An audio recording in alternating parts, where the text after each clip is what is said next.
Olá, muito boa noite a você. Eu sou Adalberto Piotto e seja bem-vindo ao Cenário Econômico pela TV Brasil, com emissoras públicas de todo o país, diretamente dos estúdios da B3, no centro da cidade de São Paulo. A expectativa de que o Comitê de Política Monetária reduza mais uma vez a taxa Selic nunca esteve tão clara como hoje. No Boletim Fox divulgado logo pela manhã, a média dos analistas de mercado ouvidos pelo Banco Central aposta numa redução da taxa básica de juros em 0,25 ponto percentual, trazendo a Selic, se isso for confirmado, para 6,5% ao ano, ou seja, a mais baixa taxa Selic de toda a série histórica. E as expectativas estão ancoradas sobretudo na inflação abaixo do piso da meta, segundo os dados do IBGE, que mostraram na última sexta-feira a inflação de fevereiro bem comportada também. Aliás, hoje também foi divulgado o índice de preços dos supermercados. Em várias categorias de alimentos, a deflação, ou seja, alimentos que custam hoje menos do que custavam há um ano. É verdade que a dona de casa, ou o dono de casa, sabe muito bem como buscar os melhores preços para controlar o orçamento. E se o Banco Central cortar mais uma vez os juros básicos, na reunião que acontece na semana que vem, será um incentivo à economia, além de reduzir os custos do governo com o pagamento de juros da dívida. De novo, se tudo isso acontecer, o consumidor e as empresas que podem se beneficiar da inflação baixa e do ambiente econômico para retomarem o consumo e a produção, vão olhar para os grandes bancos e perguntar sobre as taxas reais cobradas dos empréstimos e financiamentos, altas e sem nenhuma relação com a retomada da economia brasileira. O cenário econômico está no ar. O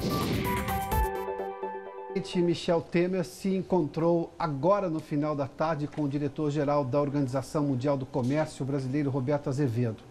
Na pauta, a taxação imposta pelos Estados Unidos ao aço importado, sendo que o Brasil é um grande exportador ao mercado americano. A Catiúcia Neri acompanhou o encontro em Brasília e nos conta mais detalhes. Catiúcia, boa noite, bem-vinda.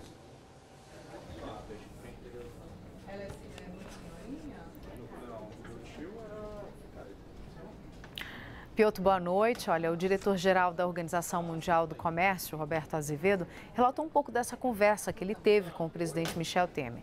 Eles falaram do processo de recuperação da economia do país, mas o aço e o alumínio foram o centro das atenções. Isso por causa das taxas adicionais impostas pelos Estados Unidos às importações dessas matérias-primas. Temer disse que o Brasil está conversando com outros países para ver que alternativas pode adotar. O presidente afirmou que não deve recorrer à Organização Mundial do Comércio, a OMC, contra essa medida do presidente Donald Trump. Isso não seria uma prioridade no momento e nenhum país, segundo o presidente, fez isso até agora. Informou que os Estados Unidos são o maior comprador de aço do Brasil e então a gente pode concluir, né, Piotto, que com essas sobretaxas pode haver prejuízo para as nossas exportações. O Azevedo não deixou isso tão claro, mas ficou ali nas entrelinhas essa preocupação. Com você, Piotto, boa noite. A preocupação principal é, sobretudo, com o unilateralismo dos Estados Unidos, que mina tudo que a OMC tem pregado nos últimos anos, que é, ou seja, relações multilaterais de comércio, ou seja, essas trocas comerciais mais intensas entre regiões do mundo diferentes ou entre países da mesma região, ou seja, uma troca comercial em que uma parte de um equipamento é montada num lugar, a outra parte no outro lugar, ou seja, essa troca gigantesca comercial. E os Estados Unidos, ao sobretaxarem mais o aço, ou seja, além de tornarem o aço mais caro para o consumidor americano, fazem com que indústrias que são exportadoras para os Estados Unidos acabem tendo prejuízos. É exatamente isso. Embora seja essa a resposta do governo brasileiro, por enquanto, de aguardar, os europeus estão, sim, esperando o momento certo para se contraporem exatamente a essa condição dos Estados Unidos, ou seja, sobretaxarem também produtos americanos exportados para a Europa. E o superávit da balança comercial brasileira deste ano está chegando a 10 bilhões de dólares. Os números foram divulgados hoje à tarde pelo Ministério do Desenvolvimento, Indústria e Comércio. No Rio de Janeiro está o Maurício de Almeida, que nos conta mais detalhes. Boa noite, Maurício. Olá, Piotto. Boa noite. Os dados revelam que esse superávit, desde o início do ano até o dia de ontem, chegou a 9 bilhões 648 milhões de dólares. Ou seja, os brasileiros estão vendendo mais para o exterior, as exportações estão superando as importações. Estamos vendendo mais do que comprando produtos do exterior. O superávit é quase igual ao registrado nesse mesmo período do ano passado, um pouquinho só menor, cerca de 0,3%. Somando todas as exportações desde o início do ano até agora, com isso, conseguimos arrecadar 41 bilhões de dólares. 41 bilhões de dólares que entraram no país. Isso tem um lado positivo para ajudar no controle do câmbio, já que o Banco Central não precisa colocar suas reservas à disposição e, com isso, o governo mantém as suas reservas e, entrando mais dólares no país, ajuda a manter o equilíbrio da moeda americana, já que aquela velha história da demanda. Com mais dinheiro entrando em circulação, a oferta aumenta e, com isso, diminui essa demanda e o dólar fica um pouquinho mais baixo. A estimativa para esse ano do governo federal é de que o superávit deve girar ao todo em torno de 50 bilhões de dólares, ficando abaixo do superávit registrado em 2017, que foi de 67 bilhões de dólares. Piotr.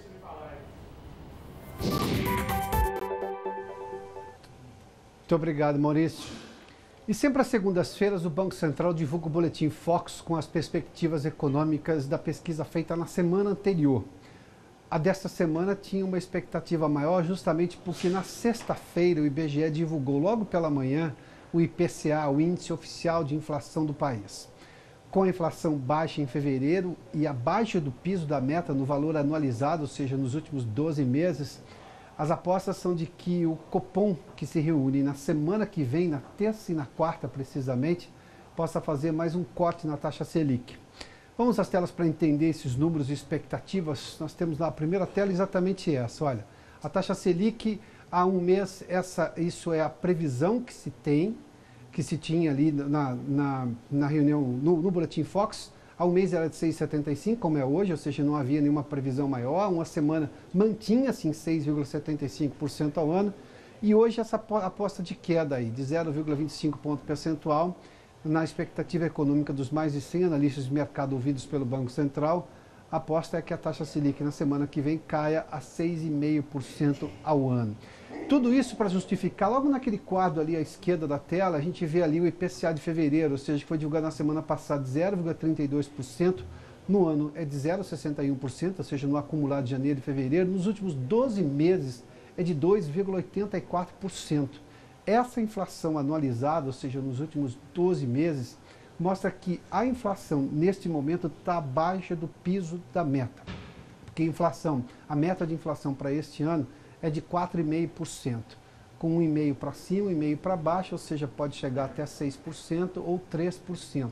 Nesse cálculo que foi feito aí, ou seja, nesses dados apurados, isso não é um cálculo, na verdade é um dado apurado verdadeiramente, é o fato objetivo.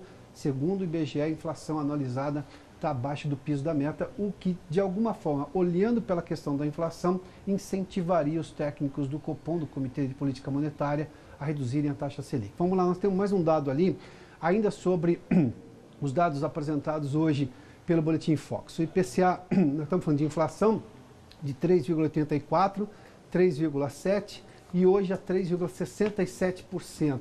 O PIB a 2,7%, 2,9%, uma queda projetada, ou seja, agora um pouquinho de 2,87%.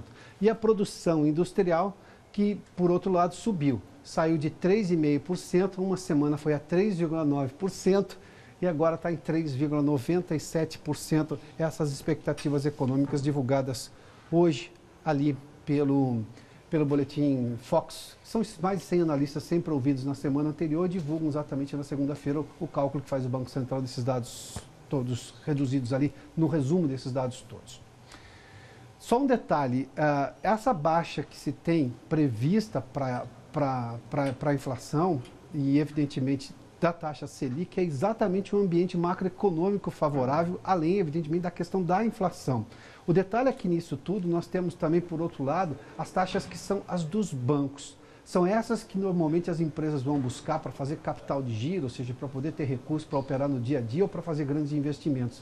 E neste caso o consumidor também é punido, porque, por exemplo, o cartão de crédito, que é uma forma do consumidor se financiar para fazer compras, e se ele compra, ele está incentivando o comércio, e se o comércio começa a vender, ele provoca a indústria a produzir mais, ou seja, aí a roda da economia começa a girar mais forte.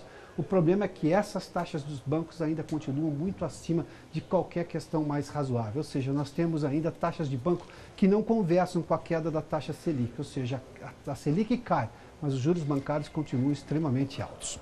Bom, para a gente continuar aqui, vamos falar um pouquinho mais. Os planos de saúde seguem no topo da lista de reclamações do ranking de atendimentos do IDEC, o Instituto de Defesa do Consumidor.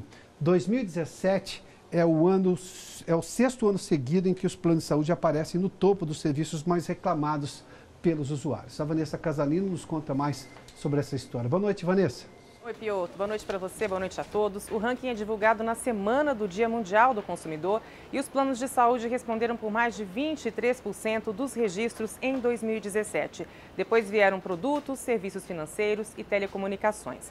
No que se refere ao líder, os planos de saúde, a maioria das queixas recebidas pelo IDEC foi sobre reajustes abusivos, principalmente em planos empresariais e coletivos e negativas de cobertura. Mas em 2017, o ranking do IDEC trouxe uma novidade, um aumento nos atendimentos sobre água, energia elétrica e gás, o que fez com que esses serviços passassem a aparecer na lista como uma categoria própria. Juntos, eles foram responsáveis por mais de 7% das demandas. O IDEC chama a atenção para o fato de que, com exceção de produtos, todos os demais segmentos do ranking são regulados por órgãos federais. E na avaliação do Instituto, isso indica que ainda há caminhos importantes a serem percorridos na proteção ao consumidor. Um exemplo seria a atuação das agências reguladoras, que ainda são ineficientes. As agências são órgãos do governo encarregadas de monitorar, fiscalizar, regulamentar e controlar a prestação dos serviços com base no interesse público. Já as reclamações relativas a produtos, o segundo lugar, são sobre produtos com defeito, descumprimento de oferta e falha na informação. Serviços financeiros têm queixas sobre cartão de crédito, problemas com contas corrente, poupança e crédito pessoal. Para a telefonia móvel e fixa, TV por assinatura e internet, a principal reclamação é sobre o relacionamento do cliente com essas empresas. E o percentual de reclamações do ano passado é o maior registrado desde 2010 nesse segmento, Piotr. E nós falamos há pouco da possibilidade de um novo corte da Selic, porque a inflação está baixa. Uma das razões para essa inflação comportada é que os alimentos têm puxado o IPCA para baixo. Hoje foi divulgada a inflação dos supermercados, que mostra uma forte queda em fevereiro e deflação nos últimos 12 meses. Nós preparamos algumas telas para mostrar os números.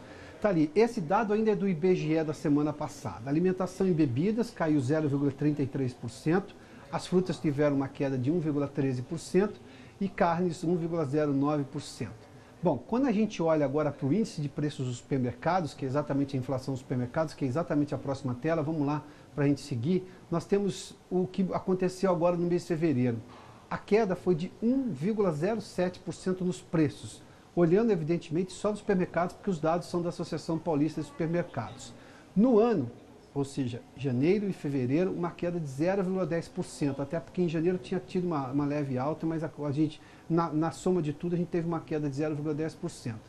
Nos 12 meses, aí é um aspecto de deflação. Essa queda de 1,37% significa que há 12 meses, na média, os alimentos custavam mais caro. O preço caiu, ou seja, há uma deflação. O contrário de inflação que sobe o preço, nós tivemos aí uma deflação no preço médio dos supermercados. E outro dado, o que puxou para baixo esse índice de inflação dos supermercados está ali, ó, na tela, última informação. Carnes, leites e cereais caíram 2,30%, legumes caíram 2,39% e frutas 4,38%. Para ter uma ideia, as 3 frutas preferidas dos brasileiros, segundo os supermercados, são banana, maçã e laranja. Aí tem um detalhe, banana caiu 4,38% no preço final para o consumidor, maçã subiu 8,24%, e laranja subiu também 6,8%. Ou seja, as 3 frutas prediletas dos brasileiros, as mais vendidas, são banana, maçã e laranja. Essa inflação dos supermercados dá claramente um dado, mostra no detalhe um dado que o IBGE tinha mostrado na segunda-feira, que nós mostramos aqui no cenário econômico, dessa queda do preço dos alimentos que tem puxado a inflação para baixo. E daqui a pouco os números do mercado financeiro. O Ibovespa mantém um ritmo de alta puxado por JBS e Eletrobras. Nós voltamos em instantes. Já de volta ao estúdio do Centro de Operações da Bolsa, com os números do mercado financeiro, dia de alta do Ibovespa, com destaque para JBS e Eletrobras. Vamos lá ao Ibovespa, uma alta de 0,61%. Na sexta também nós tínhamos tido uma alta, uma recuperação do Ibovespa. 86.900 pontos. Esse é o Ibovespa de hoje. Vamos dar uma olhadinha na tela de algumas das ações que subiram ali, sobretudo dos frigoríficos. A JBS foi uma das maiores altas de hoje, se não me engano, a maior alta, 4,20%. O mercado foi fechado há pouco, ou seja, ainda tem uns ajustes, mas está aí, ó. JBS com alta de 4,20%. JBS que até dias atrás teve baixas imensas. Brasil Foods hoje também com uma alta de 1,36%. Aí tudo é interesse privado em compra dessas unidades, ou seja, os ativos continuam, a gestão das empresas tem problemas, mas há interessados justamente para administrar os ativos que elas têm, ou seja, as fábricas e a produção que elas conseguem e a fatia de mercado que elas já possuem, né?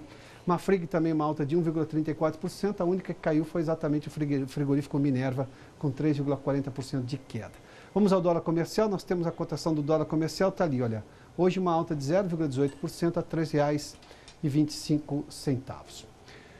E os funcionários dos Correios voltaram a entrar em greve por tempo indeterminado. Vanessa, qual a razão e qual a extensão desse movimento agora, desta vez? Piotr, principalmente os planos de saúde. Os funcionários aderiram à greve em 22 estados e no Distrito Federal. A paralisação teve início na noite de domingo e é parcial, porque algumas agências funcionaram hoje. Apesar disso, a greve atingiu todos os setores dos Correios. O balanço é da Federação Nacional dos Trabalhadores em Empresas de Correios e Telégrafos. Funcionários de Roraima e Sergipe não aderiram. As agências franqueadas funcionaram normalmente, mas representam cerca de 15% do total. Mudanças na cobrança do plano de saúde são um dos motivos da paralisação e a empresa afirma que não tem mais condições de custear o benefício para empregados e dependentes. O conflito foi julgado hoje pelo Tribunal Superior do Trabalho em Brasília, que definiu agora, no fim da tarde, que os Correios podem cobrar dos funcionários. Hoje em dia, a empresa custeia mais de 90% do valor do plano.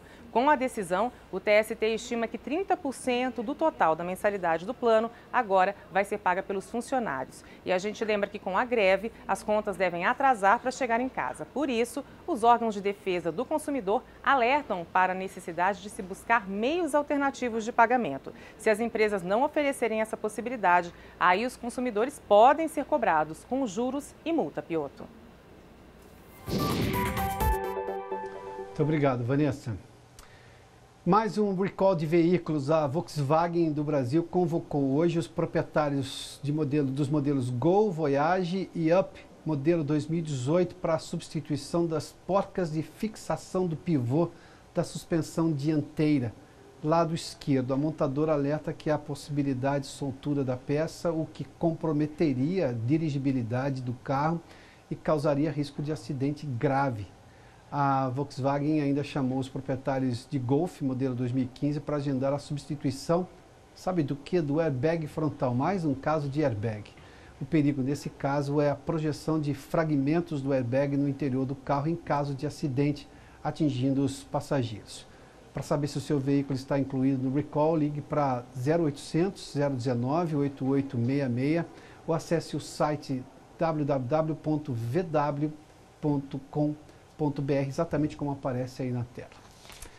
A principal moeda, a moeda virtual do país, ou melhor, do mundo, que todo mundo conhece, o Bitcoin, surpreendeu o mundo com um interesse que só fez aumentar a sua cotação, que pulou de 4 centavos de dólar quando foi inventada, a quase 20 mil dólares no final do ano passado.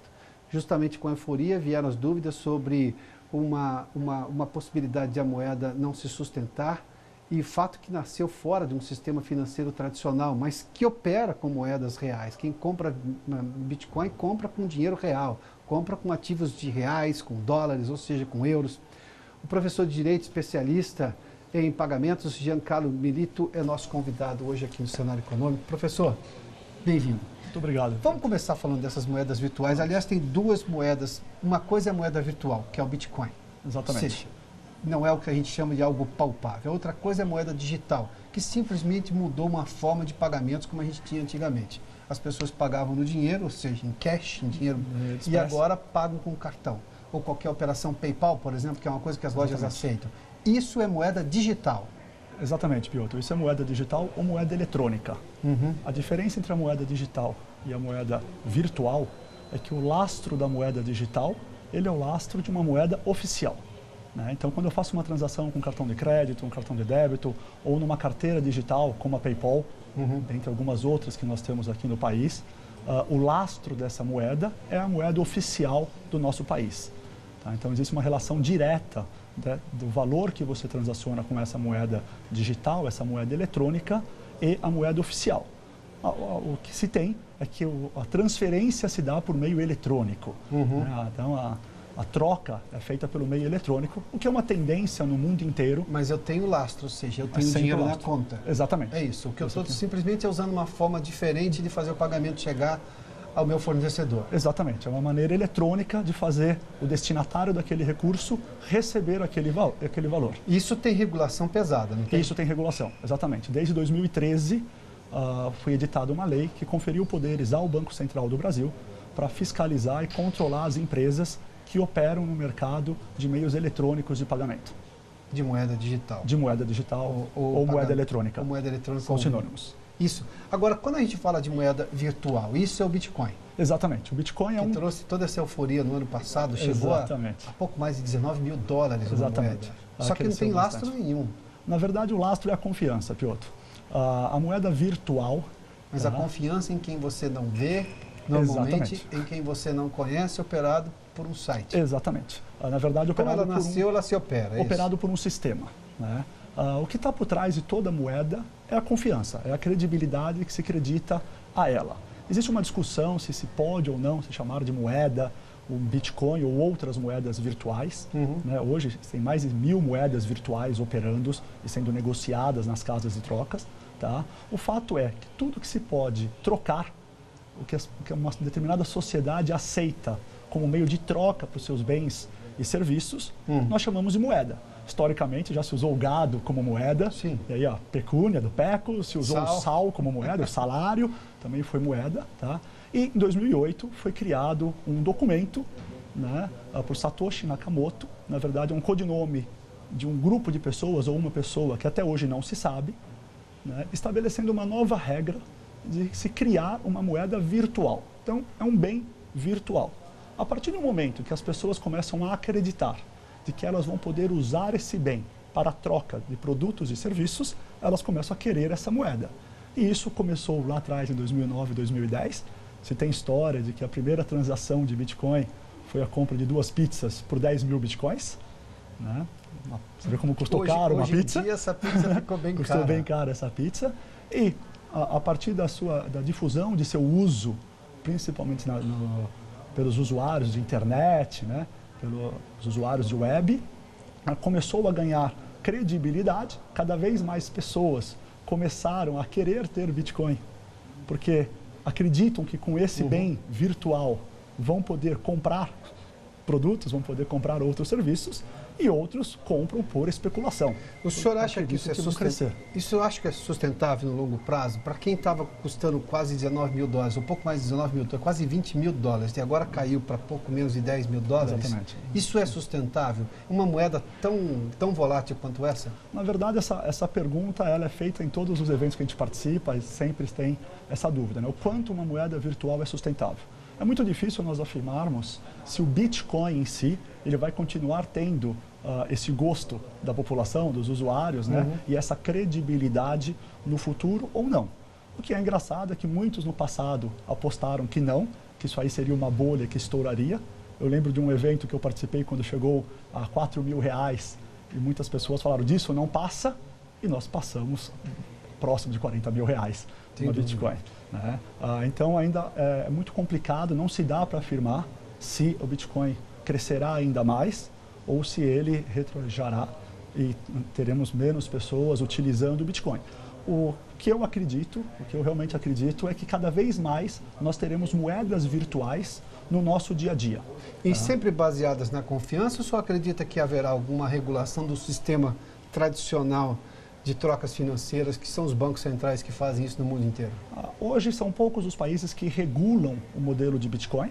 Na verdade, a troca de Bitcoin não é possível ser regulada, porque ela é feita nas nuvens por um sistema.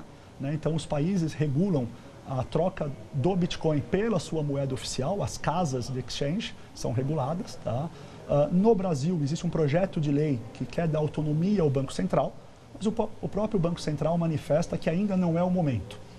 Então, eu acredito que por um tempo nós não teremos uma regulação do Banco Central no fluxo de moedas virtuais, mas eu não tenho dúvida que no futuro, sendo o Bitcoin ou outras moedas virtuais, elas vão ser cada vez mais utilizadas, vão ser cada vez mais desejadas pelas pessoas para comprar coisas, comprar bens, e com isso o volume crescendo, o Banco Central vai ter que intervir e vai ter que regular, porque ela realmente vai trazer risco sistêmico. Hoje em dia, nós não temos um cenário ainda que mostre ou indique que o Banco Central vá atuar a curto prazo. Então, eu não acredito que isso aconteça aí nesse ano, nos próximos poucos anos. Mas para o futuro, eu não tenho dúvida que o Brasil vai ter que controlar melhor esse mercado, fiscalizar principalmente melhor as empresas que operam nesse mercado com a troca de moedas virtuais. Professor, nós temos, rapidamente, nós temos as telas da cotação hoje do Bitcoin e do Ethereum, que são duas moedas, está ali. O Bitcoin, para você ter uma ideia, chegou a 19.343 dólares em 16 de dezembro e hoje, no dia 9, estava cotado a 9.237. Esse é o Bitcoin, a estrela das moedas virtuais. E o Ethereum, que é a segunda moeda, nós temos também a cotação, vale um pouquinho menos. Temos a última tela? Bom, mas enfim, também teve uma queda importante nesses últimos tempos. Está ali o Ethereum, olha, de 1.375 dólares, hoje vale 701 dólares. Professor, obrigado pela gente. Eu que agradeço, obrigado pelo convite. Boa noite ao senhor, hein? Boa noite, obrigado. O Cenário Econômico fica por aqui, obrigado pela sua companhia, pela audiência. Boa noite, até amanhã.